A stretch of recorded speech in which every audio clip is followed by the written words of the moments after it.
I would have saved years of struggle and frustration and annoyance and plateaus and vicious cycles if I had just done these things from the beginning of my fitness journey. If you're new here, welcome. I'm Angelica. If you're returning, welcome back. I'm so excited to have all of you here for today's video. Today, I am sharing my top tips of what I would do differently if I could start my fitness journey all over again. Now, I started my fitness journey about 10 years ago at this point, and I've been a coach and trainer for the last couple of years as well.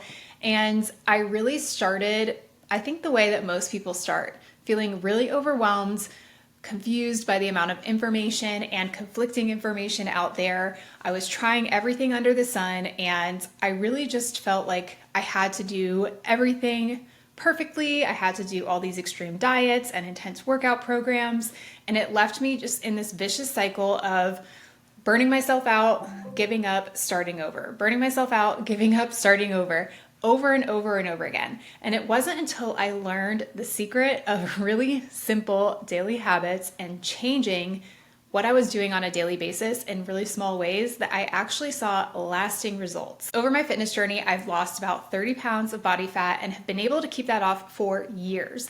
Not only that, but the last few years, I've been able to really relatively easily maintain my body physique. You know, there have been times where I've had a little bit more muscle, a little bit more strength, been a little bit leaner, depending on what I'm prioritizing, but I've been able to relatively easily keep a good physique for me and not have to do anything too crazy for that. All right, so I'm going to dive into the 4 things that I would change from the beginning if I could, and hopefully you can take these, implement them, and make your own fitness journey a little bit easier. Number 1 off the bat is I would go for walks. I thought that if I was not sprinting or killing myself on the Stairmaster, that my cardio didn't count, and that's absolutely not true. Walking is one of the easiest, most accessible, simplest forms of exercise that we can do, and it has so many incredible health benefits. All right, so I want to read a couple of really cool stats about walking that I want to share with you. So number 1 is it can help speed up digestion by 30% if you walk after meals. It can also help you with regulating your blood sugar and help to prevent bloating. Just a 10-minute walk can help improve cognitive function. So that means it's helping you to boost your brain activity and focus. This is really, really great and important. If you work a full-time job and you're sitting at your computer all day, you definitely know what I'm talking about when you start to get those like zone outs, when you've just been staring at the screen for too long. Stepping away from your computer, getting a little fresh air, taking a walk is going to help you return to your computer and your work a little bit more focused, all right? A 20-minute walk outside is shown to reduce stress levels by up to 21%. As an anxious girly, that is definitely one of the biggest benefits I've seen from walking overall. A 5-minute walk every hour or so can help improve your energy by 65%. It'll help reduce fatigue and boost those energy levels. Just 30 minutes a day can reduce your risk of heart disease by 35%, which is crazy and so important because we all know that heart disease and other issues like that are one of the top leading causes of death in the US. I'm not sure about worldwide, but I know in the US it is. And then a study found that people who walk at least 8,000 steps a day have a 51% lowered risk of overall causes of death. That is crazy, you guys. Just walking can do all of these things and so much more. So how can we incorporate walking more into our daily lives? There's a couple ways that I like to implement it that I have found to be pretty simple for most people, especially those of us who work a full-time job. I know it can feel like you don't have time at all, but there's a couple of key ways that you can do this. Number 1 is to walk in the morning and the evening. So I have a dog who is very energetic and he likes to go outside. So getting out in the morning and taking him for a walk, especially as the sun is coming up, getting that morning sunlight right away is going to help boost my mood, get me more energized, help me feel good before I start my work day. And then when I am finished with work, I like to go for a walk as well. This helps me kind of disconnect, especially working from home. It helps me cut off that time from work to home life, which I know can kind of be a blurred line for a lot of people working from home. But also if you're in the office, I have been there the first 8 years of my fitness journey. I was working in an office with a very long commute, which sucks. But getting home after sitting in traffic, you're anxious, you're stressed out from the day, going for a quick walk can help to lower those stress levels and just, again, give you that disconnect from your workday, the stress of the day, and kind of ease you into that more relaxed home life situation. The second way I like to incorporate this is when we talked about that stat about helping your digestion, I like to go on a short walk after every single meal. So breakfast, lunch, and dinner, I am going for at least 5 minutes, trying to target 10 after each of those meals, just to help with improving my digestion. It helps to reduce that bloating that a lot of times you can feel afterwards. And it also gives me a break from my screens. So after each meal, trying to target about a 5 to 10 minute walk. It's also a great thing to take a break around every 60 to 90 minutes, especially if you are working on the computer all day long, just to help reduce the strain on your eyes, again, improving your focus and concentration and boosting your energy levels, reboosting your creativity. So every hour to 90 minutes, I try to take a quick break from my computer. And even if I don't go for a long walk, even if it's just walking around my house, or if you're in the office, go around the office or go upstairs or use the restroom on the other side of the building, something like that, just to get in a little bit more steps and a little bit more movement. And then my final tip, this is more for the work from home girlies, but this can also work if you have the right office space for it, is using a desk treadmill. This has helped me get my step count up like crazy, because if I have a long day of meetings or some really tedious work, I will just jump on my desk treadmill and walk for like an hour, 2 hours, get in a ton of steps, and I won't even realize it because I'm just focused on other things that I'm doing or on my phone calls. Now, this doesn't really work if you have something like really detailed and super focused that you have to do. I've found that's not good for that. And maybe if you're in an office, this might not work for you, but if you do work from home, especially when the weather is bad, this is a great alternative for that. My second tip is I would have focused on addition rather than subtraction from my life. What I mean by this is when I first started my fitness journey, I thought I had to be ultra restrictive. I thought I had to be so restricted in my diet. I followed this crazy, strict, very low calorie diet that I bought from a random trainer influencer girl that I found on Instagram. Do not do that. And I thought I could only eat those foods. I couldn't eat anything else. I couldn't go out to eat. I couldn't, enjoy date night. I couldn't enjoy a piece of chocolate. And mentally that was so draining and really, really tough on me to just all of a sudden cut all of these things out of my life. And there's also this whole psychological component of saying that I can't have this. I'm not allowed to have this or to do this. Human nature, we're just like, I'm going to break the rules, right? And for most of us, we only are answering to ourselves. So it's really easy for you to break the rules on yourself because who are you going to tell? Who's going to tell on you? You're not going to tell on yourself. It doesn't matter, right? So I constantly found myself being super, super strict with my diet all week long. And then on the weekend, I would be like, well, I'm going to treat myself for being so good all week. And instead of having like a piece of chocolate or like an ice cream cone, I would have an entire large pizza and a pint of ice cream and a 6-pack of beers and all this other stuff, and go out to eat and get fries and burgers and whatever. And I just went off the rails every single weekend because I was so restrictive during the week.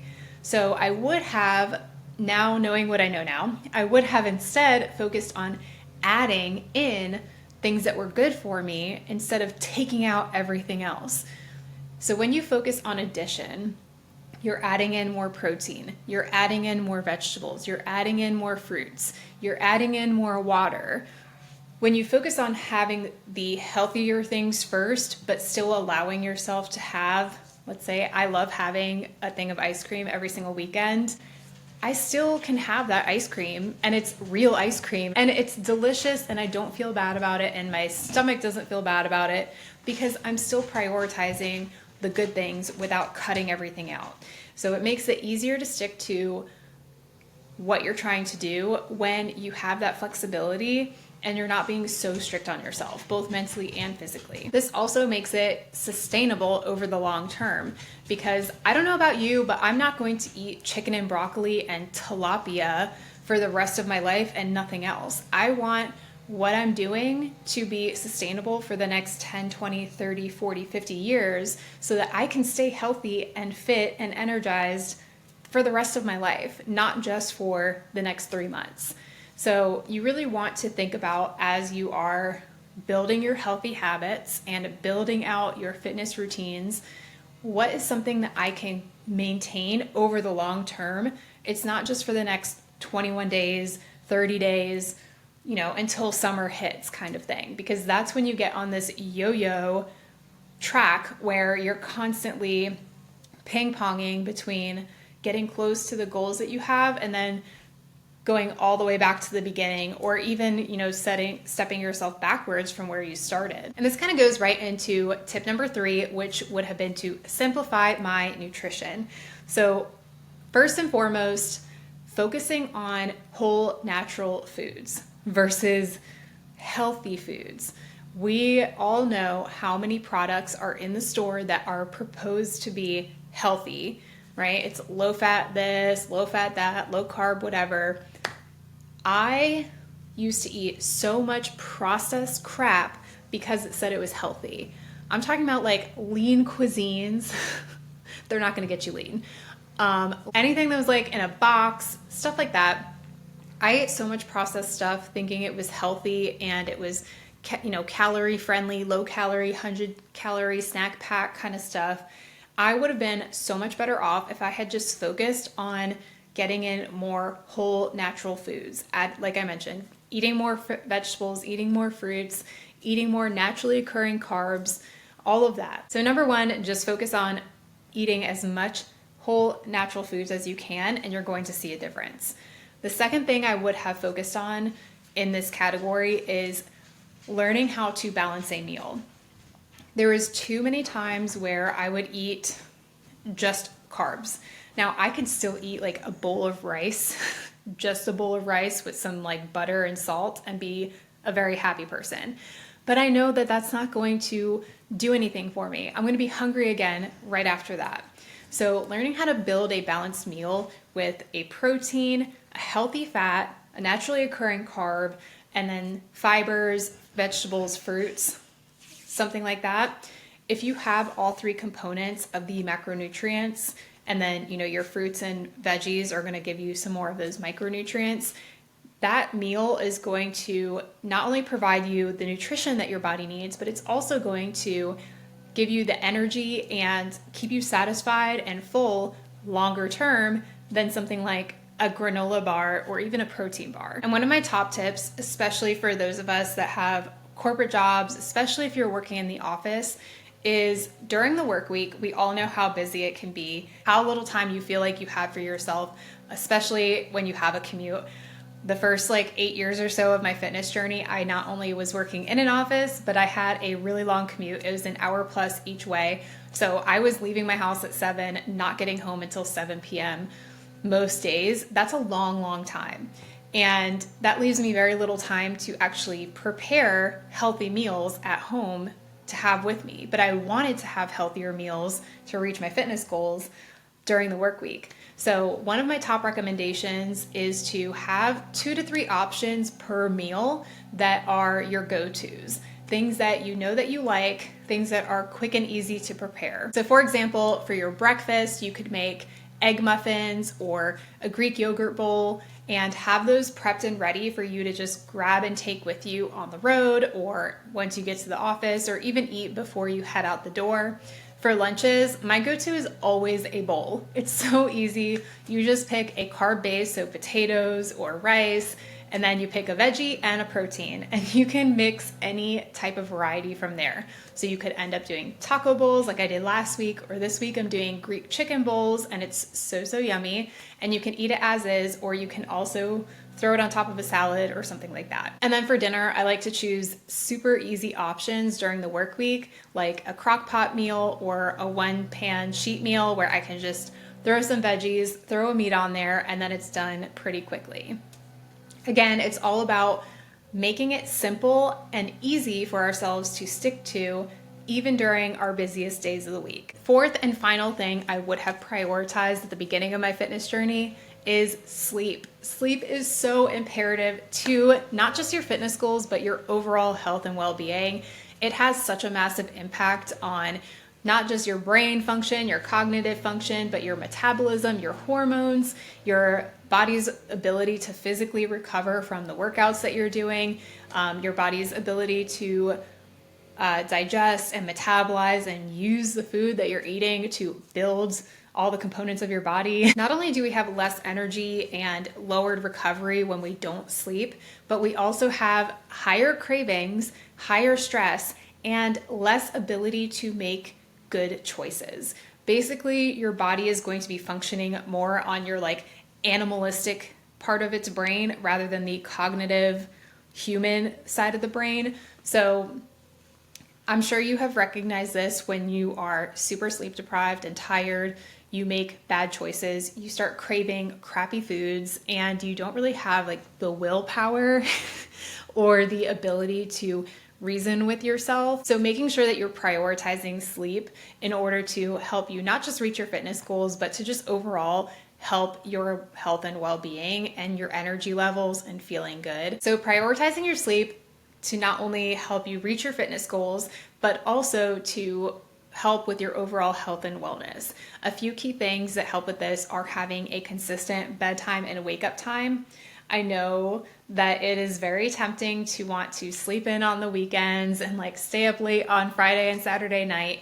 But what you're essentially doing is giving yourself jet lag every single weekend. And that's why Monday mornings are extra brutal, because you just went from, staying up till 1 a.m. and sleeping until 10. And now all of a sudden you have to get up at 5 or 6 a.m. again so that you can go to work. And that little bit of jet lag you're giving yourself is really having a massive impact. So really try to stick to, as much as you can, a consistent sleep and wake schedule throughout the entire week and weekend. Creating a bedtime routine can help your body start to get used to this rhythm of like, okay, now it's time to start to relax. It's time to wind down. I like to do things like journaling, reading my Bible, listening to relaxing music, reading a book, doing my skincare routine, all of that. When I'm consistent with that, it helps me kind of get in that sleepier state than if I'm just watching TV all night and then try to go straight to sleep. Speaking of TV, you should really try to have a screen curfew of at least 30 minutes before bedtime. So turning off the TV, turning off your phone, putting them away, and then focusing on non-digital things to let your brain relax, give your eyes a break, because I think we've all heard by now the studies about blue light and how it can affect our circadian rhythm and our ability to fall asleep properly. So let's try to avoid that as much as possible. And if you do have to be on screens, try using some blue light blockers. So overall, I wish that I had known that fitness and health does not have to be so extreme when it comes to any part of it, with your routines, with your workouts, with your nutrition, with everything that you do. It does not have to be extreme. The most important thing is that you are consistent with it and that you are creating sustainable habits and routines for a healthy lifetime, not just for a season. All right, so those are the 4 things I wish I had known at the beginning of my fitness journey that would have saved me so much time, so much stress, so much frustration if I had focused on those things instead of doing the bajillions of crazy things that I just found online or did on a whim. I hope that you found them helpful. Let me know in the comments below which one you think that you need to focus on most in order to help your fitness journey. If you enjoyed today's video, please like and subscribe and hit that notification bell so you don't miss the next video. And feel free to share this with a friend or family member that you think would find this helpful. See you next time.